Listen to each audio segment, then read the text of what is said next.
Hello student and welcome to the 20th lecture for class 10th mathematics nurture and myself is तबीब Siddiqui.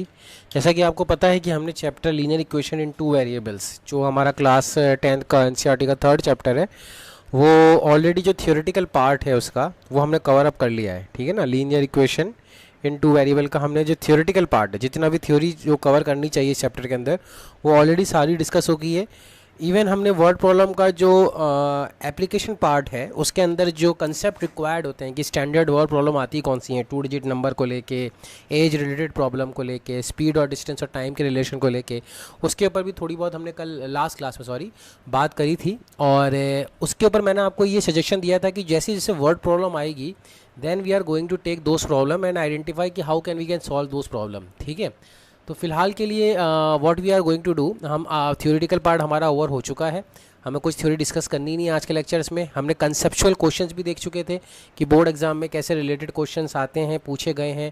For example unique solution, consistent system, inconsistent system, reducible form of equation, ये सारी चीज़ें हमने already cover up कर ली हैं।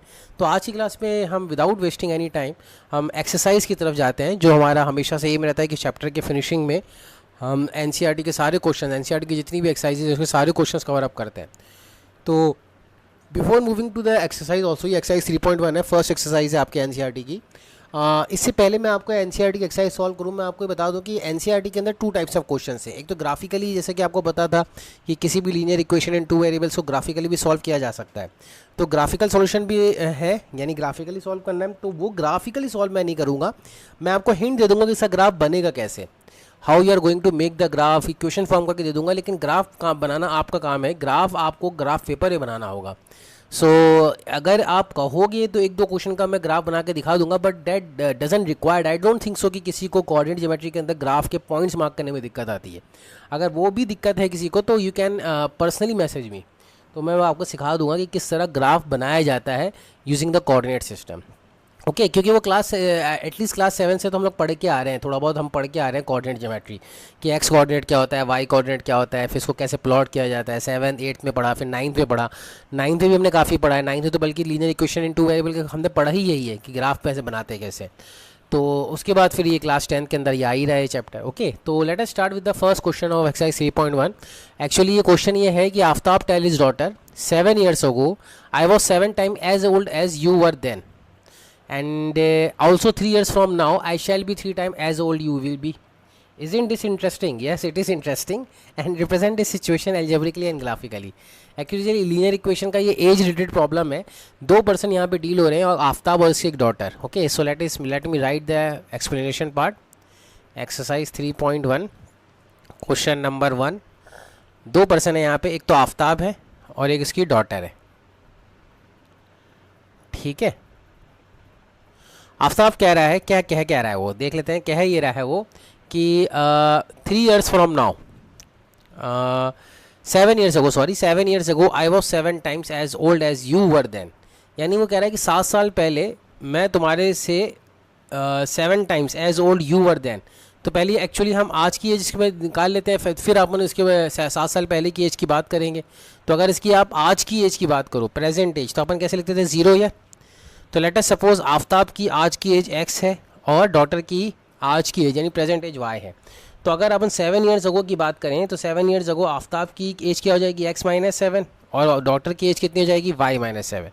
तो ये इस period की बात कर रहा है, यानी 7 साल पहले की बात कर रहा है। तो वो रिलेशन अब अपन लिख लेते हैं। 7 साल पहले क्या था, आफ्ताब और उसकी डॉटर के बीच में रिलेशन। आफ्ताब कहता है अपनी डॉटर से कि I was 7 times age old you were then, यानी मैं आपसे 7 गुना, यानी आपसे 7 गुना बड़ा था, है ना। तो आफ्ताब कितना बड़ा था, 7 गुना। तो आफ्ताब की एज x - 7 थी, लेकिन किसके बराबर थी, 7 times age old age a daughter were then, है ना। जब वो डॉटर 7 साल पहले जितनी रही होगी उसकी 7 गुना था। तो ये आपकी linear equation in first variable बनी, 2 वेरिएबल बनी है पहली इक्वेशन। ठीक है ना। अब दूसरी कंडीशन क्या दे रहा है आफ्ताब दूसरी कंडीशन ये दे रहा है कि ये अब आगे की बात कर रहा है ना। मुझे 7 साल पहले की बात कर रहा था, अब आगे की बात कर रहा है 3 साल बाद की, 3 years from now I shall be 3 times age old you will be, यानी अब 3 साल बाद की बात कर रहा है। तो 3 साल बाद की एज लिखनी पड़ेगी आफ्ताब की। 3 साल की बाद की एज कितनी हो जाएगी आफ्ताब की, x + 3, और डॉटर की कितनी हो जाएगी, y + 3। आफ्ताब जो है 3 साल बाद डॉटर से 3 गुना बड़ा हो जाएगा। तो 3 साल बाद आफ्ताब की एज कितनी है, x+3 will be 3 times age old she will be. तो एज ओल्ड कितनी है वो y+3 हो जाएगी, तो 3 टाइम्स इसका लिख देंगे। तो ये सेकंड इक्वेशन बन गई है। तो ये फर्स्ट और सेकंड इक्वेशन हमने फॉर्म कर ली है। इसको आप चाहो तो एल्जेब्रिकली सॉल्व करो, ग्राफिकली सॉल्व करो, आपकी मर्जी है। हमने रिप्रेजेंट कर लिया है इसको ग्राफिकली, आप इसको शो करना चाहो तो कर सकते हो, ठीक है।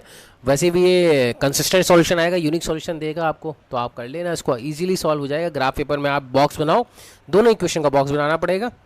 जैसे कि अगर मैं इसको सिंप्लीफाई करूं तो ये हो जाएगा आपका x - 7 = 7y - 49। तो ये सिंप्लीफाई होके आ जाएगी x - 7y एंड +35 = 0।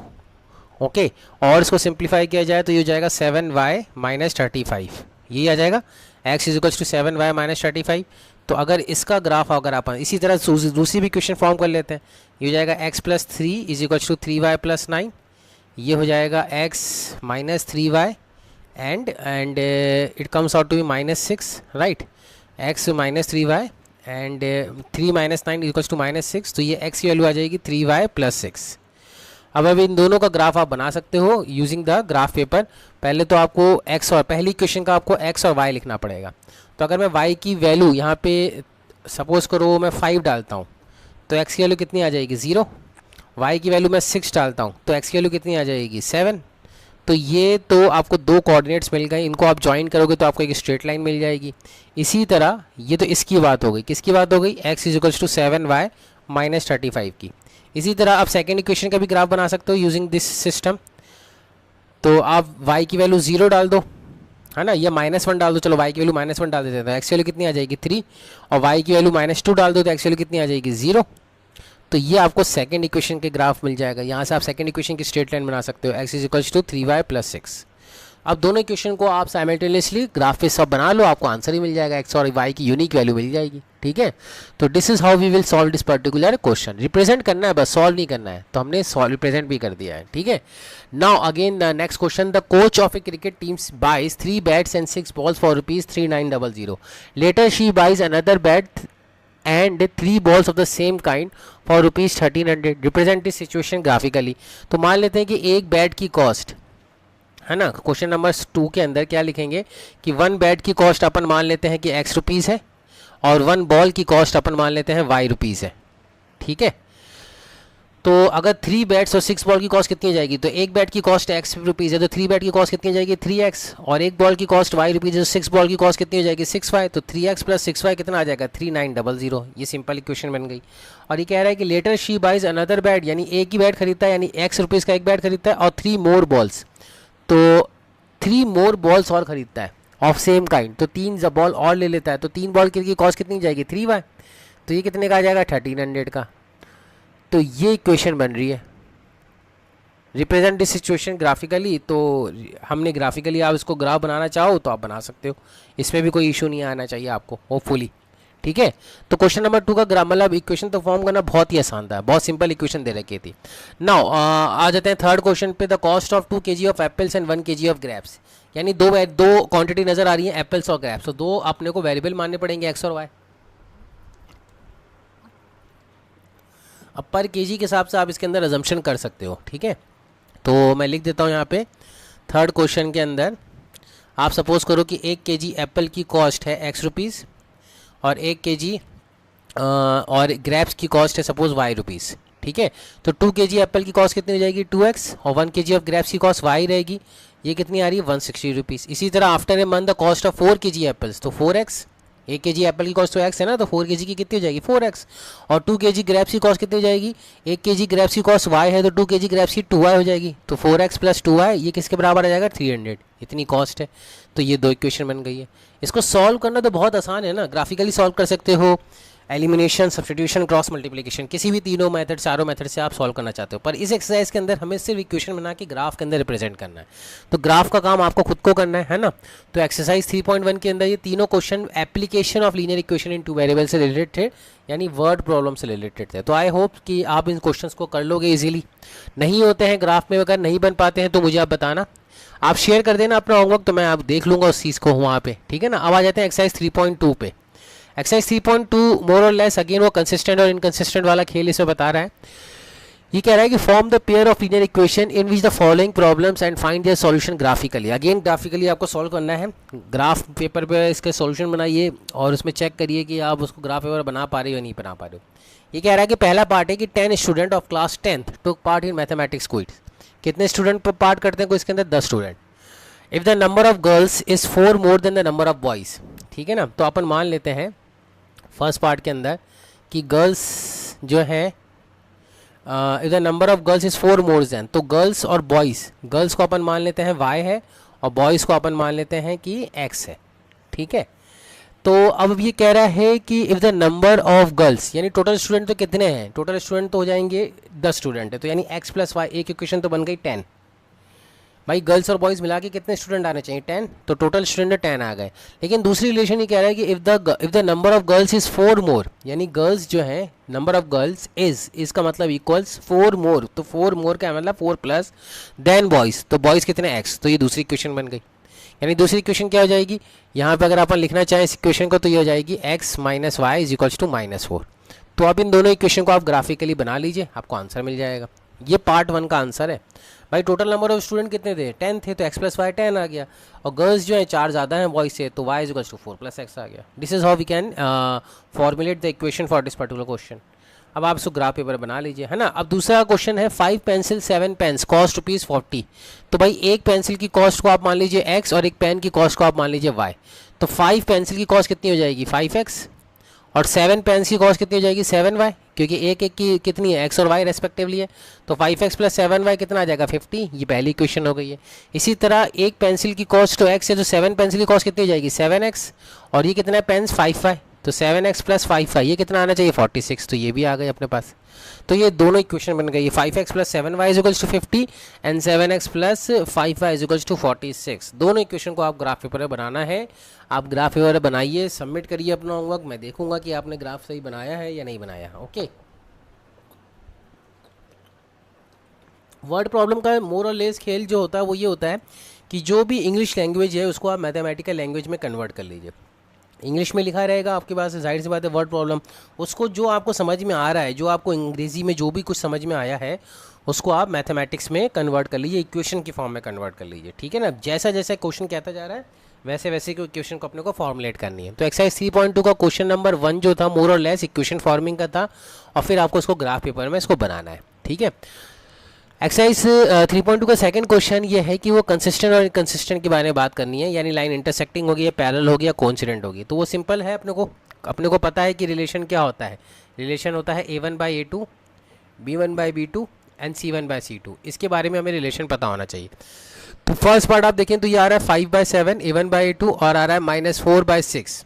तो ये इक्वल नहीं है, ऑब्वियस बात है, एक पॉजिटिव एक क्वांटिटी है, तो ये क्या होंगी? ये लाइन होगी इंटरसेक्ट करेंगी, है ना। ये इंटरसेक्टिंग का साइन है, फर्स्ट पार्ट में इंटरसेक्ट करेंगे। दूसरे में क्या आ रहा है? 9/18 3/6, तो ये 9 2 ये दोनों तो इक्वल आ रहे हैं, ठीक है। और तीसरा क्या है? 12/24, तो ये भी इक्वल आ रहे हैं। तो आई थिंक ये लाइन जो होंगी कोइंसिडेंट होंगी, कोइंसिडेंट, यानी ये तीनों आ रहा है हाफ हाफ और हाफ, तीनों बराबर आ रहे हैं, तो लाइंस क्या हो गई? कोइंसिडेंट। इनफाइनाइट सॉल्यूशन की कंडीशन है ये, ठीक है। इसी तरह तीसरा पार्ट क्या है कि 6/2 और -3/-1 और 10/9, तो ये दोनों तो बराबर नहीं है, लेकिन ये दोनों बराबर है, बिल्कुल है। 2 3 और ये -1 कैंसिल हो जाएगा, तो +3, दोनों तरफ 3 3 आ जाएगा। तो एक्चुअली में ये कंडीशन बनती है नो सॉल्यूशन की, मतलब पैरेलल लाइंस है। नो सॉल्यूशन का मतलब क्या होता है? Lines are parallel. तो ये क्वेश्चन नंबर 3 है। तो यानी पहला वाला पार्ट इंटरसेक्टिंग है यानी यूनिक सॉल्यूशन है, दूसरा वाला पार्ट इनफाइनाइट सॉल्यूशन है यानी कोइंसिडेंट लाइंस है, एंड तीसरा वाला पार्ट पैरेलल लाइंस है यानी नो सॉल्यूशन है, ठीक है। इसी चीज़ को हम कंसिस्टेंट और इनकंसिस्टेंट, जो नेक्स्ट पार्ट है क्वेश्चन नंबर 3, आप नोटिस करिए। On comparing the ratios A1/A2 B1/B2 and C1/C2 find the value whether they consistent और नॉट। कंसिस्टेंट के लिए क्या होना चाहिए? कि सॉल्यूशन एग्जिस्ट करना चाहिए, चाहे यूनिक हो चाहे इनफिनाइट हो। तो पहले वाले पार्ट में आप देखेंगे कि 3/2 यहाँ पे अगर आप नोटिस करें तो ये आ जाएगा 3/2 A1/A2 is not equals to 2/-3, तो ये आ रहा है, तो ये क्या होगा? कंसिस्टेंट, ठीक है। दूसरा वाला पार्ट क्या आ रहा है? 2/4 और ये कितना आ रहा है? -3/-6, ठीक है। तो अगेन ये 2 हो जाएगा, और ये आ रहा है नॉट इक्वल्स टू -8/-9, तो ये क्या आ रहा है, ये इनकंसिस्टेंट आ रहा है। ये क्या आ रहा है, inconsistent. Second part inconsistent, no solution आ रहा है ना, सोल्यूशन ही एग्जिस्ट नहीं करता है। इसी तरह ये वाला पार्ट देख लेते हैं। ये वाला पार्ट कितना आ रहा है, 3/2 डिवाइडेड बाई 9 और फिर 5/3 डिवाइडेड बाई -10। तो 3/2 divided by 9 and 5/3 divided by -10। तो ये वैसी पॉजिटिव और नेगेटिव वाली बात आ रही है, तो ये नॉट इक्वल आ रहा है। तो इसका मतलब यूनिक सॉल्यूशन एग्जिस्ट करेगा, यानी कंसिस्टेंट है। फिर आ जाते हैं, ये आ जाता है 5/-10 और ये आ रहा है -3/6 और ये आ रहा है आपका -11/22। तो ये दोनों ही, ये तीनों ही क्या आ रहा है, -हाफ -हाफ, तीनों ही बराबर आ रहा है। तो ये सॉल्यूशन भी क्या करेगा, इनफाइनाइट सॉल्यूशन, यानी कंसिस्टेंट है। सॉल्यूशन तो एग्जिस्ट करेगा ना स्टूडेंट। कंसिस्टेंट का मतलब ये होता है कि सॉल्यूशन एग्जिस्ट करे, चाहे यूनिक करे चाहे इनफाइनाइट करे। यूनिक के लिए a1/a2 is not equals to b1/b2 और इनफाइनाइट के लिए a1/a2 b1/b2 c1/c2 तीनों ही बराबर होना चाहिए। ठीक है, और लास्ट वाला पार्ट देख लेते हैं, ये फिफ्थ पार्ट है, 4/3 डिवाइडेड बाई 2। ये कर लेंगे 4/3 डिवाइडेड बाई 2, a1/a2 है ना, a1/a2, तो 4/3 डिवाइडेड बाई 2 और ये आएगा 2/3। तो एक्चुअली में ये दोनों बराबर आएगा, क्योंकि ये आ जाएगा, इसको आप डिवाइड करेंगे, 2 1 2, 2 2 4, तो ये 2/3 आ जाएगा। और फाइनली ये आ जाएगा 4 2 8, ये भी 2/3 आ रहा है। तो ये एक्चुअली में 8/12 भी 2/3 होता है ना, 4 2 8, 4 3 12। तो ये तीनों रेशो बराबर आ जाएंगे, तो ये भी इनफाइनाइट सॉल्यूशन देगा, तो कंसिस्टेंट है। सो ओनली एक ही सिस्टम ऑफ इक्वेशन इनकंसिस्टेंट है, दैट इज क्वेश्चन नंबर 3 का सेकंड पार्ट। तो एनसीईआरटी अपने सामने रखिए, थ्योरी को एक बार ध्यान में रखिए। मैंने ये सारी चीज़ें, इससे डिफिकल्ट क्वेश्चंस मैंने कराए हुए हैं ऑलरेडी। मैंने इससे difficult question lecture, video lectures के अंदर मैंने कराए हुए हैं कंसिस्टेंट और इनकंसिस्टेंट के बेस के ऊपर। तो वो क्वेश्चंस अगर आप कर पा रहे थे, वो क्वेश्चंस आपने अपने नोट्स में लिख रखे हैं, तो ये क्वेश्चन आपको बिल्कुल सिंपल लगेंगे। नहीं समझ में आ रहा है, देन अगेन वीडियो को पॉज करिए, स्लो मोड में जाके मेरे को सुनिए, क्योंकि जाहिर सी बात है मेरे सामने कोई स्टूडेंट नहीं है। और again and again I am asking that कि जो भी मेरा 35 मिनट्स 40 मिनट्स का लेक्चर होता है, वो एक्चुअली में 1.5 घंटे का होता है। उसको आपको 1.5 घंटे का खुद को बनाना होता है। वो इस तरह से बनाएंगे कि आप क्वेश्चंस को नोट डाउन करेंगे, ठीक है, पॉज लेंगे, वीडियो को पॉज करेंगे और फिर खुद से सोचेंगे कि कैसे करना है इस क्वेश्चन को, इसके पीछे की थ्योरी क्या है, इसके पीछे के सर ने क्या क्या पढ़ाया हुआ था। अगर आ रहा है तो वेल एंड गुड, आप स्मूथली करते जाइए, आंसर मैच करते जाइए, स्मूथली करते जाइए। नहीं आ रहा है तो आपको थोड़ा सा सोचना पड़ेगा कि यार सर ने पूरा चैप्टर तो कवर करा लिया है, पूरी थ्योरी कवर करा ली है, फिर मुझे ये क्वेश्चन क्यों नहीं आ रहा है, what is where I am lagging behind. तो ये चीज़ें आपको अपने अंदर, माइंड के अंदर बिल्कुल क्लियर और बिल्कुल अप टू डेट रखनी है कि एक्चुअली में जब हम एनसीईआरटी के क्वेश्चंस करते हैं तो हम चैप्टर के एंड की तरफ बढ़ रहे होते हैं, और जब चैप्टर एंड हो रहा होता है तो हमने ऑलरेडी सारी थ्योरी कवर अप कर रखी होती है, बस उसका एप्लीकेशन अप्लाई कर रहे होते हैं। तो मोर और लेस थोड़ा सा फास्ट जाएंगे, लेकिन आपके हाथ में कंट्रोल है। आप मुझे स्लो कर सकते हो, आप मुझे बोलते हुए रोक सकते हो, पॉज कर दीजिए, आप मुझे आराम से बोलने के लिए भी मजबूर कर सकते हो, उसके अंदर स्पीड का भी कंट्रोल होता है। तो ये आपके ऊपर ये चॉइस है कि आप किस तरह से मेरे को इस्तेमाल कर रहे हो। ओके, तो मैं समझता हूँ कि मोस्ट ऑफ द स्टूडेंट के लिए ज़्यादा डिफ़िकल्ट नहीं हो रहा होगा, लेकिन फिर भी अगर किसी के लिए डिफ़िकल्टी हो रही है तो please have a chat with me, please have a chat with me. इतना बार मैं कह चुका हूँ कि मुझे आप कॉल कर सकते हो, पर्सनली जूम सेशन अप्लाई कर सकते हो, मेरे से आप चैट कर सकते हो, आप अगर ग्रुप पे क्वेश्चंस नहीं डाल रहे हो तो मुझे को पर्सनली क्वेश्चन डाल दो। लेकिन एक चीज़ मैं आपको रिक्वेस्ट ये करूँगा कि ग्रुप पे अगर कोई स्टूडेंट क्वेश्चन डालता है तो अदर स्टूडेंट भी very much are allowed to solve those question.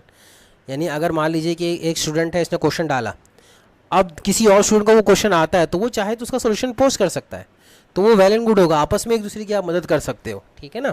तो ये भी आप लोग ध्यान रखिए कि ऐसा नहीं कि सर को ही आंसर करना है, तो सर भी आंसर करेंगे, लेकिन अगर आप चाहो, अगर आपको क्वेश्चन आता है तो मुझे भी पता चल जाएगा कि हाँ आपको कितना आ रहा है, ठीक है। Now going to the question number 4, which of the following inconsistent and obtain the solution graphically. तो भाई ग्राफिकली तो आप खुद बनाओगे, कंसिस्टेंट इनकंसिस्टेंट मैं बता देता हूँ। यहाँ पे a1/a2 ये 1/2 है, ये b1/b2 ये भी 1/2 है, और c1/c2 ये भी 1/2 है, तो ये आ जाएगा कंसिस्टेंट। इसमें इनफाइनाइट सॉल्यूशन आएगा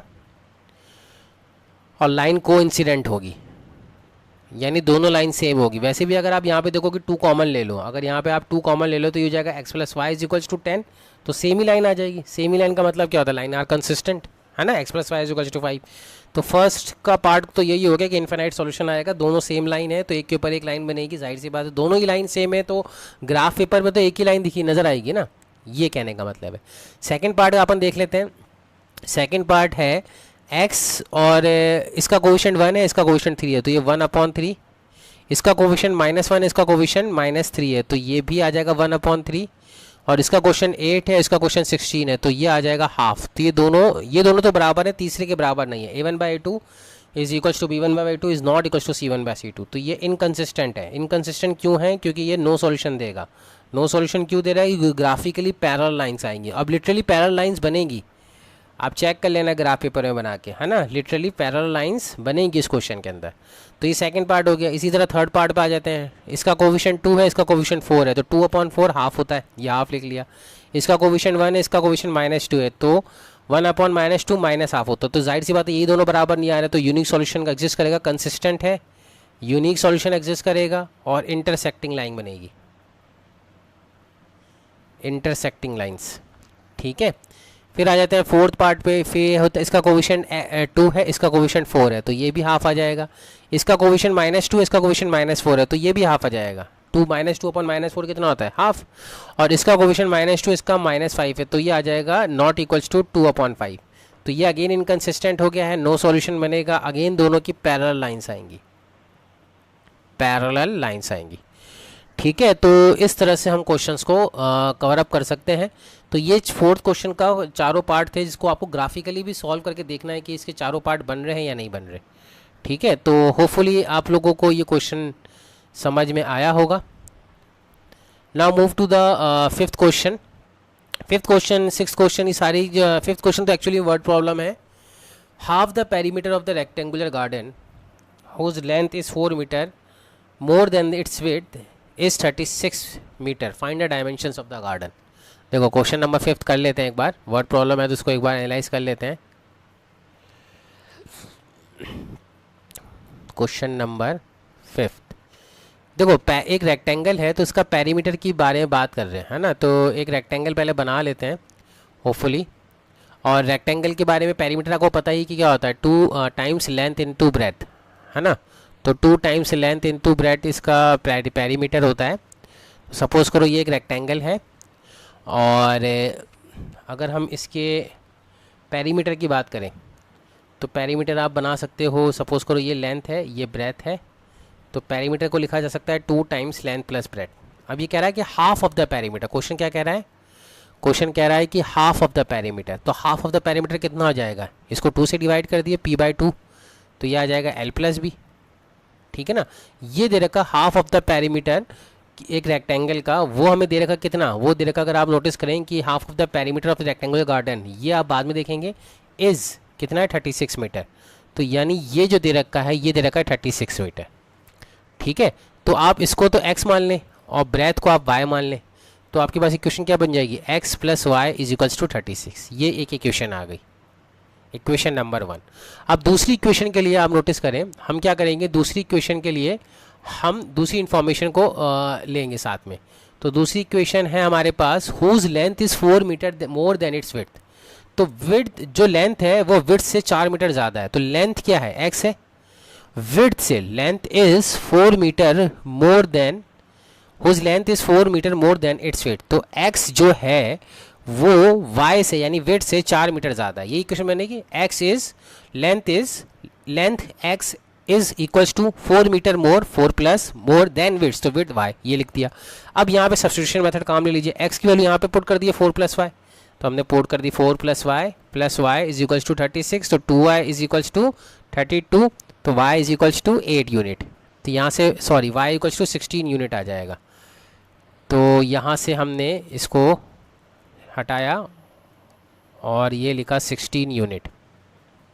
y की वैल्यू 16 आ गई है, तो x की वैल्यू कितनी आ जाएगी? 16 + 4 that is equals to 20 unit. यानी लेंथ तो आ गई आपके पास 20 यूनिट और ब्रेथ आ गई यानी विड्थ आ गई आपके पास 16 unit. This is how this particular word problem can be easily solved. Okay, तो ये क्वेश्चन नंबर 5 अपना था, जिसको आपको सॉल्व करना आना चाहिए। होपफुली आपने कर लिया होगा ये क्वेश्चन, नोट डाउन भी कर लिया होगा, समझ भी लिया होगा। नाउ क्वेश्चन नंबर 6 की तरफ आते हैं। Given the linear equation 2x + 3y - 8 = 0, write another linear equation in 2 such that geometrical representation of the pair so formed is intersecting line। तो बिल्कुल इजी है, यानी ये कह रहा है कि एक इक्वेशन तो ये है, इसके साथ दूसरी इक्वेशन लिखिए कि जो लीनियर इक्वेशन फॉर्म करे इसके साथ इंटरसेक्टिंग लाइंस की। तो इंटरसेक्टिंग लाइंस के लिए क्या होता है कि इनके रेशियो जो भी दूसरी लाइन होगी इसके साथ इसका रेशियो बराबर नहीं आना चाहिए, है ना। a1/a2 is not equal to b1/b2। तो इंटरचेंज करके लिख दो। अगर 2x + 3y - 8 है तो आप लिख दो 3x + 2y - 8 is equal to 0। ये इक्वेशन जो होगी देखो 2/3 इज नॉट इक्वल टू 3/2, तो ये इंटरसेक्टिंग लाइंस आ जाएगी। पैरेलल लाइंस के लिए क्या होता है कि a1/b2 यानी 2x + 3y, तो इतना तो सेम रहेगा क्योंकि a1/a2 that is 2/2, b1/a2 that is 3/3, दोनों बना रहा है। तीसरा रेशो बराबर नहीं आना चाहिए, तो आप इसको -17 कर दो, तो -8/-17 8/17 हो रहा है, तो ये पैरेलल लाइंस आ जाएगी, नो सॉल्यूशन आ जाएगा। कोइंसिडेंट लाइंस के लिए आप किसी भी नंबर से इन दोनों को मल्टीप्लाई कर दो, किसी भी नंबर से पूरी इक्वेशन को। जैसे मैंने मान लो कि इस पूरी इक्वेशन को 3 से मल्टीप्लाई कर दिया, तो इक्वेशन क्या बन जाएगी 6x + 9y - 3 × 24, ये 0। तो आप नोटिस करो कि 6x + 9y - 24 इस इक्वेशन के साथ कोइंसिडेंट लाइन बनाएगी। तो ये आपको खुद को अज्यूम करना था ये लाइंस को, है ना, और बहुत ही इजीली अज्यूम करना है रेशियोज को दिमाग में ध्यान में रखते हुए। इनफाइनाइट आंसर हो सकते हैं इस क्वेश्चन के, कितने इनफाइनाइट आंसर। भाई हर स्टूडेंट अपने हिसाब से मेजर कर रहा होगा। मैंने इंटरसेक्टिंग लाइन के लिए लिख दिया 3x + 2y - 8। एक स्टूडेंट लिख सकता है कि 3x - 2y = 16, वो भी इंटरसेक्टिंग लाइन बन रही है। एक स्टूडेंट लिख सकता है x + y = 4, वो भी इंटरसेक्टिंग लाइन बन रही है।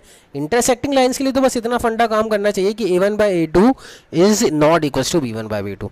इसी तरह पैरेलल लाइंस के लिए भी a1/a2 b1/b2 बराबर होगा, लेकिन c1/c2 जो बराबर नहीं है वो तो इन्फिनाइट वे में बन सकते हैं ना। c2 की वैल्यू क्या क्या आ सकती है, c2 की वैल्यू 3 भी आ सकती है, 6 भी आ सकती है, 10 भी आ सकती है, 15 भी आ सकती है, आपकी मर्जी है। पैरेलल लाइंस के अंदर c1/c2 को आपको बस इक्वल नहीं करना है। इसी तरह कोइंसिडेंट लाइंस के लिए भी आपको कर ली जाए, ठीक है। अब आ जाते हैं 7th क्वेश्चन के ऊपर। 7th क्वेश्चन देखिए मोर और लेस ग्राफ के क्वेश्चन है, लेकिन ये क्वेश्चन इंपॉर्टेंट इस पॉइंट ऑफ व्यू से है कि ये क्वेश्चन मतलब मोस्ट इंपॉर्टेंट क्वेश्चन है। मतलब आप ही समझ लीजिए कि लीनियर इक्वेशन इन 2 वेरिएबल का ये वेरी इंपॉर्टेंट क्वेश्चन है, और यहाँ से बोर्ड एग्जाम में कई बार क्वेश्चन आए हैं कि ग्राफ को डायरेक्टली नहीं पूछा उन्होंने, ग्राफ पूछने के बाद उन्होंने area of triangle, area of rectangle, ये सब पूछा हुआ है। तो वैसे तो ये क्वेश्चन क्या है कि ग्राफ भी ज़्यादा अच्छे से सॉल्व होगा, लेकिन फिर भी मैं आपको आइडिया देता हूँ कि how we can solve this particular question. ये कह रहा है कि draw the graph of the equation. ये दो इक्वेशन दिख रही है ना, x - y + 1 = 0 and 3x + 2y - 12 = 0। Okay,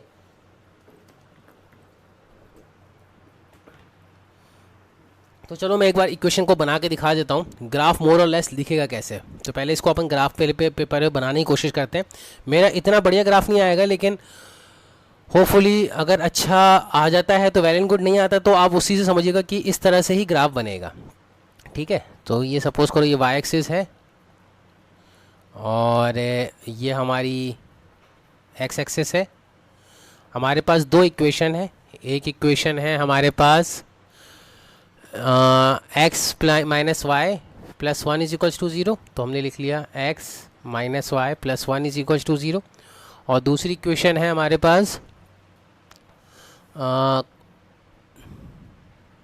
एक सेकेंड, दूसरी इक्वेशन है 3x + 2y - 12 = 0, ठीक है। 3x + 2y - 12 = 0। अब इसका ग्राफ मैं अप्रॉक्सीमेट बना रहा हूँ, एग्जैक्टली तो ये नहीं बनेगा, लेकिन जो भी बनेगा इसी तरह बनेगा, ठीक है ना। x - y = 1, तो ये मैं आपको बना देता हूँ। आपको कैसे बनाना है, आपको ये बॉक्स बनाना है, x और y को लिखना है, फिर x की वैल्यू 0 डालनी है, या जो भी आपकी मर्जी है 0 डालो तो y की वैल्यू कितनी आ जाएगी 1 आ जाएगी। फिर y की वैल्यू 1 डाल दे, y की वैल्यू 0 डाल देनी है तो x की वैल्यू -1 आ जाएगी। तो इस तरह से करके आपको ग्राफ बनाना है। तो मैं डायरेक्टली ग्राफ बना के दिखा रहा हूँ आपको। बेसिकली ये ग्राफ कुछ इस तरह से बनेगा, और ये जो कोऑर्डिनेट्स हैं ये आपके पास आ जाएंगे। ये कोऑर्डिनेट्स आ जाएगा आपके पास 0, 1, और ये आ जाएगा -1, 0। ये तो इक्वेशन हो गई, किस लाइन की इक्वेशन हो गई बेटा, x - y + 1 = 0 इसकी। इसी तरह इसकी इक्वेशन बना लेंगे अपन, तो ये आपके पास बनेगा यस, इसकी इक्वेशन बनेगी मोर और लेस, बना लेते हैं इसकी भी इक्वेशन। 3x + 2y - 12 है ना, तो x की वैल्यू तो आ जाएगी 4, और x की वैल्यू जब 0 रखेंगे तो y की वैल्यू आ जाएगी 6। तो ये कुछ इस तरह से बनेगा, सपोज करिए, ठीक है। ये कोऑर्डिनेट्स आप बना लेंगे, मैं बना के नहीं बता रहा हूँ उसको। ये कोऑर्डिनेट्स आ जाएंगे आपके 0, 6, और ये कोऑर्डिनेट आ जाएंगे आपके 4, 0, आप करके देख लीजिएगा, ये दूसरी इक्वेशन है। यानी ये आ जाएगी आपके 3x plus 2y minus 12 is equals to 0, यानी ग्राफ का शेप कुछ इस तरह से नज़र आएगा आपको डेफिनेटली। और ये जो इंटरसेक्टिंग पॉइंट है ये भी मैं आपको बता देता हूँ, ये क्या आएगा, देखो आप 2 से मल्टीप्लाई करेंगे तो आ जाएगा 2x minus 2y plus 2 is equals to 0, और ये 3x plus 2y minus 12 is equals to 0। तो इन दोनों को ऐड करेंगे तो ये आ जाएगा 5x। आपको ऐसे सॉल्व नहीं करना है, आपको तो ग्राफिकली शो करना है ना, ग्राफिकली इंटरसेक्टिंग पॉइंट आ जाएगा। तो ये आ जाएगा 5x और माइनस 10, तो ये आ जाएगा 10, तो x की वैल्यू आ जाएगी 2। तो ये कोऑर्डिनेट जो निकलेंगे आपके पास, ये तो एक निकलेगा 2 और ये निकलेगा आपके पास 3। तो आई थिंक ये कोऑर्डिनेट आ जाएंगे आपके पास 2,3, ठीक है। तो 3 2 ज़ा 6 एंड 2 3 ज़ा 6, तो 6 प्लस 6 12 माइनस 12, तो सेटिस्फाई कर रहा है। अब क्वेश्चन क्या कर रहा है, ये ग्राफ आपका ऐसे बन जाएगा, लगभग ग्राफ को बिल्कुल ऐसे ही नजर आएगा, ग्राफ पेपर में भी ऐसे ही नजर आएगा आपको, आप बना के देखिएगा।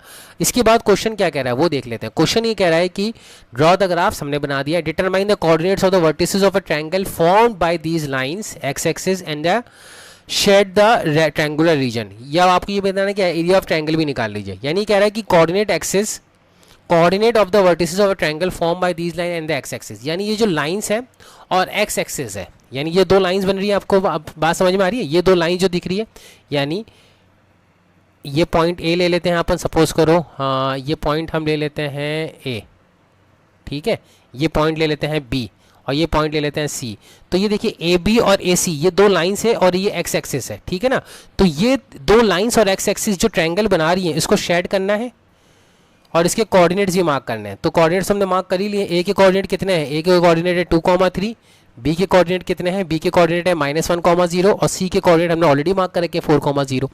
क्वेश्चन क्या कह रहा था कि पहले ग्राफ बना लो, ग्राफ बनाने के बाद ये दो लाइंस हैं और जो एक्स एक्सिस है इसके साथ जो ट्रायंगल बन रहा है उसको भी शेड करना, तो हमने शेड कर दिया ये दो लाइंस और ये ट्रायंगल। अब अगर मैं आपसे बोलूँ कि इसका एरिया भी निकालो तो एरिया कितना हो जाएगा, half into base into height. तो बेस कितना है, BC है, और हाइट कितनी है, अगर हाइट की अपन बात करें तो ये AD ले लेते हैं, हाइट AD है ना, हाइट AD ले लेते हैं। लेंथ ऑफ BC कितनी हो जाएगी, ये डिस्टेंस कितना है, ये 1 यूनिट डिस्टेंस है, और ये डिस्टेंस कितना है, ये डिस्टेंस आप देखें तो ये 4 यूनिट डिस्टेंस है। तो 4 + 1 5 हो जाएगा। तो BC की लेंथ तो 5 यूनिट आ गई है ना। B से लेके C तक अगर आप काउंट करेंगे, आप ग्राफ पेपर भी आप काउंट करने लगे, स्केल से मेजर कर लेना, तो ये 5 यूनिट बनेगा। और AD जो डिस्टेंस आ रहा है, ये AD तो y कोऑर्डिनेट है, परपेंडिकुलर डिस्टेंस है ना AD, एक्स एक्सिस से परपेंडिकुलर डिस्टेंस, तो y कोऑर्डिनेट वो कितना है, वो 3 यूनिट है। तो हाफ इंटू AD कितना हो गया 3, y कोऑर्डिनेट कितना है इसका, इस A कोऑर्डिनेट का 3 यूनिट है ना। A से परपेंडिकुलर आप गिराएंगे तो AD और यहाँ पे EF ये बराबर नहीं आएगा, ये दोनों यही तो y कोऑर्डिनेट है बेटा। तो AD और EF अगर बराबर आ रहा है तो AD परपेंडिकुलर डिस्टेंस हो गया और BC बेस हो गया। तो ये आ जाएगा half into base into height, तो ये हो जाएगा 5 3 15/2 स्क्वायर यूनिट। तो ये इसका एरिया भी हमने निकाल लिया, हालांकि पूछा नहीं है क्वेश्चन में, लेकिन बोर्ड एग्जाम में पूछ लेते हैं, ठीक है ना। शेड कर दिया रीजन को शेड करने के बाद उसका एरिया भी हमने फाइंड कर दिया, ट्रायंगल की कोऑर्डिनेट्स भी हमने आइडेंटिफाई कर लिए। तो इस तरह से ये क्वेश्चन को करना है। ग्राफ पे भी बिल्कुल ऐसे ही ग्राफ नजर आएगा आपको, है ना। जब ग्राफ पेपर में आप बनाएंगे तो क्वेश्चन का ग्राफ बिल्कुल ऐसे ही नजर आएगा, लेकिन ग्राफ आपको इस मेथड यूज़ करके बनाना है। वो मैंने सिर्फ एक ही दिखाया, आपको पूरा दिखाना है, ठीक है ना। एक्स और वाई को आपको बॉक्स बनाना है, उस बॉक्स से एक्स और वाई के कोऑर्डिनेट में मार्क करने हैं, और उसके बाद फिर आपको इंटरसेक्टिंग लाइन भी दिख जाएगा, सॉल्यूशन भी अपने आप नजर आ जाएगा। जो ये पॉइंट ए है ना, ये अपने आप आपका आ जाएगा, पॉइंट ए जो है आपका अपने आप आ जाएगा कि जो 2,3 आ रहा है। होपफुली आपको ये ग्राफ समझ में आया होगा। तो ये question number 7 very important question था इस पॉइंट ऑफ व्यू से, क्योंकि यहाँ से क्वेश्चन बने हैं पास्ट के अंदर, ठीक है। तो हमने ये जो एक्सरसाइज है हमारी, एक्सरसाइज 3.2 भी हमने कंप्लीट कर ली है। क्वेश्चन नंबर 1 से लेकर 7 तक सारे क्वेश्चन हमने कर लिए, ठीक है। अब आ जाते हैं हमारी जो नेक्स्ट एक्सरसाइज है, एक्सरसाइज 3.3। तो जनरली ये इक्वेशन सॉल्विंग वाले क्वेश्चंस हैं। तो जो पहला पार्ट है एक्सरसाइज 3.3 का, जो फर्स्ट पार्ट है, सब्स्टिट्यूशन मेथड से आपको इस क्वेश्चन को सॉल्व करना है। तो वेरी इजी है। सब्स्टिट्यूशन मेथड कैसे करते हैं कि एक जगह से वैल्यू उठाते हैं, दूसरी जगह पुट कर देते हैं। तो यहाँ से आप एक्स की वैल्यू निकालें, एक्स वैल्यू कितनी आएगी 14 - y, यहाँ पुट कर दीजिए। यहाँ से एक्स की वैल्यू कितनी आएगी 14 - y, या 14 - y ये एक्स की वैल्यू आएगी। यहाँ पे आप पुट कर दिए एक्स वैल्यू, तो 14 - y इज इक्वल्स टू 4। तो ये कितना आ जाएगा, यहाँ से आप सॉल्व करेंगे तो 14 - 4 कितना होता है 10 और इक्वल्स टू 2y। तो y की वैल्यू आ जाएगी यहाँ पे 5। y की वैल्यू अगर 5 आ गई है तो x की वैल्यू अपने आप यहाँ से 9 आ जाएगी। किसी भी क्वेश्चन वापस से पुट करिए, ठीक है। तो ये पहला वाला पार्ट है। सब्स्टिट्यूशन मेथड ईजी होता है, ठीक है। सेकंड क्वेश्चन कर लेते हैं कि एस की वैल्यू यहाँ से निकाल के देख लीजिए, एस की वैल्यू आ रही है टी प्लस थ्री, दूसरी किसी भी इक्वेशन में पुट कर दीजिए। दूसरी इक्वेशन में फ्रैक्शन में दे रखा है तो आपको एलसीएम लेना पड़ेगा, तो ये हो जाएगा 2s plus 3t is equal to 36। अब आपने s की वैल्यू पुट कर दी यहाँ पे, तो ये क्या हो जाएगा 2 times t plus 3t is equal to 36। तो ये 2t प्लस 3t कितना हो जाएगा 5t, और 2 3 जा 6 और 36 माइनस 6 30 हो जाएगा। तो t की वैल्यू यहाँ से आ जाएगी 6 और s की वैल्यू आ जाएगी 9, ठीक है। तो ये सेकंड पार्ट भी हो जाएगा। आप कहीं भी पुट करिए एस के टी की वैल्यू 6, किसी भी क्वेश्चन में टी की वैल्यू 6 पुट करिए, आपको एस की वैल्यू मिल जाएगी होपफुली। तो ये क्वेश्चन समझ में आ रहे हैं आपको। इस तरह से सब्स्टिट्यूशन वाला मेथड सबसे इजी होता है, एक जगह से वैल्यू उठानी है दूसरी जगह रखनी है। तो होपफुली आपको ये क्वेश्चन भी समझ में आ रहे होंगे। मैं थर्ड और फोर्थ आप पे छोड़ता हूँ, फिफ्थ मैं आपके लिए कर देता हूँ। फिफ्थ वापस से रूट वाले टर्म्स नजर आ रहे हैं तो आप एक बार थोड़ा सा कंफ्यूज हो सकते हो, कोई कन्फ्यूजन वाली बात नहीं है। एक जगह से एक्स की वैल्यू निकाल लेनी है। देखो यहाँ से एक्स की वैल्यू निकालेंगे तो इजीली निकल जाएगी। एक्स की वैल्यू कितनी आ जाएगी, यहाँ से आ जाएगी -√3 टाइम्स वाई अपॉन √2। ये तो एक्स की वैल्यू आ गई है। ये उठा के आप दूसरी क्वेश्चन में रख दीजिए, तो ये हम दूसरी क्वेश्चन में रखेंगे √3 times -√3y upon √2 -√8y is equals to 0। अब जब आप इसको ऐड करेंगे ना तो ये हो जाएगा √3 इंटू √3 -3y बाय √2। √2 मैंने एलसीएम ले लिया, ठीक है ना, और √2 इधर मल्टीप्लाइड होगा तो ये √2 इंटू √8 कितना हो जाता है √16 दैट इज इक्वल्स टू 4। तो ये -4y इज इक्वल्स टू 0 आ जाएगा। तो यहाँ से आप ऐड करेंगे तो -7y इज इक्वल्स टू 0 आ जाएगा। तो y की वैल्यू यहाँ से 0 दे देगा, है ना। जब आप इसको सॉल्व करेंगे तो आ जाएगा -7y upon √2 equals to 0, that means y equals to 0। Equate करेंगे, और वैसे भी होमोजेनियस इक्वेशन ऑफ सिस्टम है। होमोजेनियस इक्वेशन का यानी दोनों इक्वेशन की तरफ अगर आप लीनियर इक्वेशन के दोनों कांस्टेंट अगर 0 है तो कंफर्म उसका सॉल्यूशन, एक सॉल्यूशन तो आ ही जाता है 0,0, यानी दोनों ही जगह 0,0 सेटिस्फाई करेगा। तो अगर y भी 0 आ रहा है तो x भी 0 आ जाएगा। ये होमोजेनियस सिस्टम मैंने बताया था, मैंने याद करो थ्योरी के अंदर मैंने ये बताया था कि होमोजेनियस सिस्टम ऑफ इक्वेशन वो सिस्टम ऑफ इक्वेशन होते हैं जहाँ पे अगर एक वैल्यू को आप 0 पुट करते हो तो दूसरा आंसर भी 0 ही आ रहा होता है। यानी उनके कांस्टेंट जो टर्म्स है C1 और C2 जो टर्म्स है वो दोनों ही 0 होंगे, है ना। यानी ओरिजिन उसका सॉल्यूशन होगा, एक सॉल्यूशन तो कंफर्म। ये एक होमोजेनियस सिस्टम ऑफ इक्वेशन के बारे में बात करिए। नेक्स्ट क्वेश्चन है 3x upon 2 -5y upon 3 equals to -3। तो इसको पहले सिंप्लीफाई कर लेते हैं, तो ये आ जाएगा 9x -10y is equals to 2 3 6 6 2 12 -12। और ये सिंप्लीफाई कर लेते हैं तो ये आ जाएगा 2x प्लस 3y और ये 3 to 6 एलसीएम आ जाएगा तो ये 13। अब आपको सब्स्टिट्यूशन से करना है तो कहीं से भी आप वैल्यू उठा लीजिए। यहाँ से आप x की वैल्यू निकालेंगे तो ये कितनी आ जाएगी, x की वैल्यू आ जाएगी 13 - 3y अपॉन 2, और ये 13 - 3y अपॉन 2 यहाँ पे पुट कर दीजिए। तो हम पुट कर देते हैं एक बार इसको यहाँ पे, तो 13 माइनस x की वैल्यू कितनी आ रही है, x की वैल्यू आ रही है 13 - 3y अपॉन 2, और जो दूसरी इक्वेशन है वो है आपकी 9x - 10y is equals to -10, 9x - 10y is equals to -12 sorry. So अब x की वैल्यू पुट करिए यहाँ पे 13 - 3y upon 2 -10y is equals to -12। 13 से कितना होता है, 9 3 27, 9 3 27, 9 1 9, और 9 और 2 11, 117 होता है ना, 117, और 9 3 27y। इसी तरह ये 2 इधर जाएगा तो -20y, और ये 2 इधर मल्टीप्लाई होगा तो -24। एलसीएम ले लिया है बस, और कुछ नहीं किया है ना। -27 -20 ये कितना होता है -47y, और ये हो जाएगा 117 प्लस 24, तो 117 प्लस 24 हो जाएगा आपका, तो ये भी प्लस आ जाएगा, दोनों तरफ माइनस साइन चेंज हो जाएगा, है ना। तो 7 4 11 एंड 2 और 2 4 141 आ जाएगा। तो ये देखिए कि अगर आप इसको 3 से मल्टीप्लाई करते हैं तो 3 7 ज़ा 21, 3 4 ज़ा 12, तो ये y की वैल्यू आपकी आ जाएगी 47, 3 ज़ा 141 होता है, 3 7 ज़ा 21 एंड 3 4 ज़ा 12, 141 आएगा।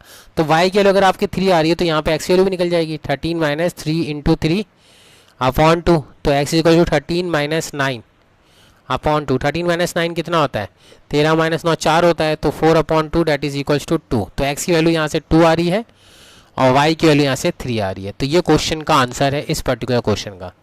यानी यहाँ पे आपकी x की वैल्यू कितनी आएगी स्टूडेंट, इस क्वेश्चन के लास्ट पार्ट का जो आंसर है वो x की वैल्यू 2 आ रही है और y की वैल्यू 3 आ रही है। तो इस क्वेश्चन का आंसर है 2, 3, ठीक है। इस क्वेश्चन का आंसर है x equals to 2 and y is equals to 3. This is how this particular question can be solved. Hopefully फिर ये भी क्वेश्चन आपको समझ में आ रहा होगा. क्वेश्चन नंबर 2 भी कर लेते हैं फॉर लास्ट, फिर अपन बाद से नेक्स्ट क्लास में अपन क्वेश्चन नंबर 3 सॉल्व करेंगे. कह रहा है कि 2x plus 3y is equals to 11 है and 2x minus 4y is equals to minus 24 है. तो यानी इन दोनों क्वेश्चन को सॉल्व करना है. तो कर लेते हैं, ऐसा करते हैं. क्वेश्चन नंबर 2 जो है 2x plus 3y is equals to 7 है आई थिंक, राइट. तो इसको लिख लेते हैं 2x plus 3y is equals to 11 है एंड चलो पहले इसको लिख लेते हैं, तो भाई भूल जाएंगे, मिस्टेक हो जाएगी. और दूसरी इक्वेशन है आपके पास 2x minus 4y is equals to minus 24. तो 2x minus 4y is equals to minus 24. इस इक्वेशन को अपन सिंप्लीफाई कर सकते हैं. 2 कॉमन ले लीजिए, तो ये x minus 2y is equals to minus 24 आ जाएगा. दोनों तरफ से 2 कैंसिल कर दिए, तो 2 1 2 2 12 जा, तो ये माइनस 12 आ जाएगा. अब इस इक्वेशन से आप सब्स्टिट्यूशन कर सकते हैं. x की वैल्यू यहाँ से उठा के रखिए 2y माइनस 12 इस इक्वेशन में. तो हमने x की वैल्यू यहाँ से रखी 2y माइनस 12 उठा के, तो कितनी आ जाएगी 3y इज इक्वल्स टू 11. तो ये हो जाएगा 4y minus 24 plus 3y is equals to 11. So that comes out to be 7y. और ये हो जाएगा 4 प्लस 1 5, 2 प्लस 1 3, 35. तो y की वैल्यू यहाँ से आ जाएगी 5. और यहाँ पे आप y की वैल्यू पुट करेंगे वापस से, तो ये आपका 2 5 से 10 minus 2 that is x equals to minus 2. तो x की वैल्यू तो माइनस 2 आ गई है, y की वैल्यू 5 आ गई है. तो ये तो सॉल्यूशन आ गया. हमने सॉल्व करने को पहले बोला था, तो हमने सॉल्व कर लिया है.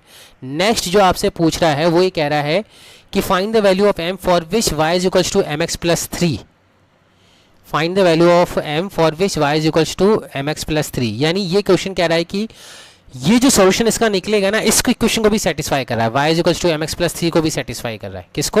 y is equals to mx plus 3 को भी सेटिस्फाई कर रहा है. तो आप x की वैल्यू और y की वैल्यू यहाँ पे सब्स्टिट्यूट कर देंगे. तो y की वैल्यू कितनी है 5, x की वैल्यू कितनी निकालिए माइनस 2. यहाँ पे x की वैल्यू माइनस 2 रखेंगे तो माइनस 2 m आ जाएगा प्लस 3. तो 5 माइनस 3 कितना होता है 2 हो जाएगा माइनस 2. तो m की वैल्यू यहाँ से कितनी आ जाएगी, m की वैल्यू यहाँ से आ जाएगी माइनस 1, है ना. तो m की वैल्यू भी हमने यहाँ से निकाल ली है, वो आ रही है माइनस 1. तो होपफुली ये क्वेश्चन भी आपको समझ में आ रहा होगा. तो ये हमारे पास एक आंसर आ गया. x equals to minus 2 and y equals to 5 तो हमने ऑलरेडी निकाल रखा था पहले, और m की वैल्यू हमारी माइनस 1 आ गई है. तो आई थिंक सो इतना ही करते हैं आज की क्लास के अंदर. काफ़ी एक्सरसाइजेस के हमने क्वेश्चंस, हमने एक्सरसाइज 2 एक्सरसाइजेस कर ली है और तीसरी भी एक्सरसाइज ऑलमोस्ट हमारी कंप्लीट हो गई है. सिर्फ वर्ड प्रॉब्लम हमारी रह रही है इसके अंदर, ठीक है. तो फिर भी अगर किसी स्टूडेंट को कोई किसी तरह की प्रॉब्लम है अभी तक जो हमने किया है एक्सरसाइजेस के अंदर, उसमें कुछ प्रॉब्लम नज़र आती है, तो आप मुझे प्लीज़ कांटेक्ट करें, मुझे इंटीमेट करें कि सर आपने ये क्वेश्चन में गलती कर दी थी. अगर कोई मिस्टेक भी हो जाती है, क्योंकि मैं जब कर रहा होता हूँ तो मैं तो ऐसा नहीं कि पहले से ही क्वेश्चंस को सॉल्व करके मैं रखा होता हूँ और फिर उसी को कॉपी कर देता हूँ. मैं ऐसा तो नहीं करता हूँ. मैं आपके साथ ही क्वेश्चन को सॉल्व करता हूँ. जब वीडियो लेक्चर बनाता हूँ तभी उस क्वेश्चन को मैं वहाँ पे हैंड टू हैंड लेता हूँ.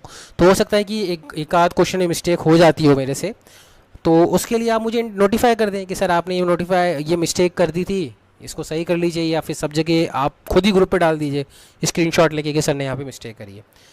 होता है कि क्लासरूम के अंदर तो हम क्या करते हैं कि मैं जब सॉल्व कर रहा होता हूँ तो मैं कोई गलती कर भी देता हूँ तो कोई ना कोई स्टूडेंट मुझे इंटरप्ट कर देता है, सर ये गलत लिख दिया, ये गलत हो गया, ये गलत मल्टीप्लाई हो गया, ये गलत डिवाइड हो गया.